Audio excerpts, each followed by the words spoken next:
बिस्मिल्लाहिर्रहमानिर्रहीम। अस्सलाम वालेकुम व्यूअर्स, आप देख रहे हैं डाइनिंग और।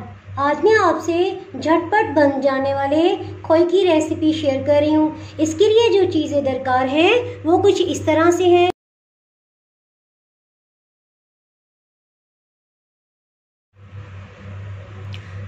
खुश्क दूध जो है 130 ग्राम्स है। आप यकीनन इस पैकेट से वाकिफ़ ही होंगे, इसलिए इसको टेबल स्पून में बताने की ज़रूरत नहीं है। और ताज़ा दूध जो है ये आधा कप इस्तेमाल कर रहे हैं इसमें। चलिए बनाना शुरू करते हैं। सबसे पहले एक सॉस पैन में ये सारा खुश्क दूध जो है डाल लेंगे। साथ ही इसमें ताज़ा जो उबला हुआ दूध है ये भी शामिल कर देंगे।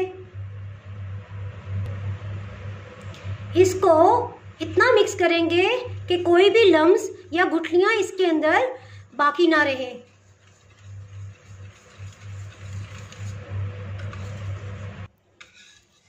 ये अच्छी तरह मिक्स हो गया है। चूल्हे के नीचे फ्लेम ऑन कर लिया है और इसको बिल्कुल दम वाली आंच पे लगातार चम्मच हिलाते हुए पकाएंगे। साथ ही इसमें 1 टेबलस्पून देसी घी शामिल कर देंगे।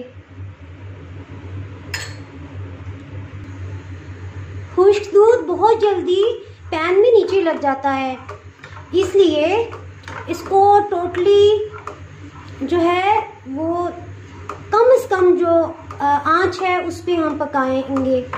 लगातार चम्मच चलाते रहेंगे ताकि नीचे ना लगे। जैसे ही ये उबलने लगा, बॉइलिंग पॉइंट पे आया, तो घी जो है ये सब यकजान हो गया है। ये आप देख सकते हैं, लेकिन इसमें चम्मच हिलाना एक लम्हे के लिए भी नहीं छोड़ना।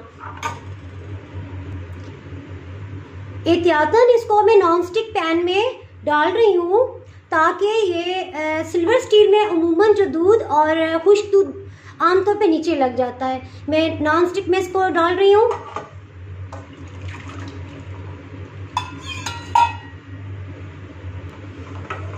आप देख सकते हैं कि काफ़ी हद तक गाढ़ा हो रहा है।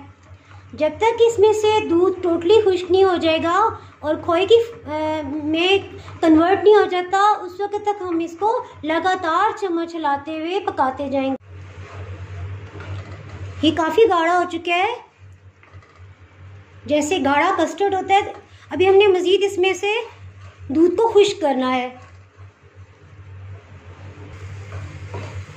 खोया जो है ये नॉन स्टिक के अलावा अगर आपके सिल्वर स्टील के बर्तन में ये नीचे नहीं लगता, बहुत अच्छे से बन जाता है। इसको कभी भी सिर्फ स्टील के सॉस पैन में या देगची में आपने नहीं बनाना। ये अब तकरीबन इतना गाढ़ा हो गया है। मज़ीद इसको थोड़ी देर पकाएंगे। ये आहिस्ता आहिस्ता दानेदार खोए की शक्ल इख्तियार करता जा रहा है। ये आप देख सकते हैं। खोया बनने की एक निशानी ये भी है कि ये देखें, इसको मैं जिस शेप में रखूँगी ये उसी शेप में रहेगा। और इसका दानेदार जो है ये आप देख सकते हैं। खोया तैयार हो गया है। इसको प्लेटर में निकाल लेते हैं। बहुत बेहतरीन सा खोया तैयार है। अगर आपने मेरा चैनल अभी तक सब्सक्राइब नहीं किया तो भी सब्सक्राइब करें और बेल आइकन दबाना ना भूलें ताकि आपको मेरी वीडियोस बर वक्त मिलती रहें। अगर आपको मेरी रेसिपी पसंद आई है तो लाइक करें और फ्रेंड्स एंड फैमिली के साथ शेयर करें।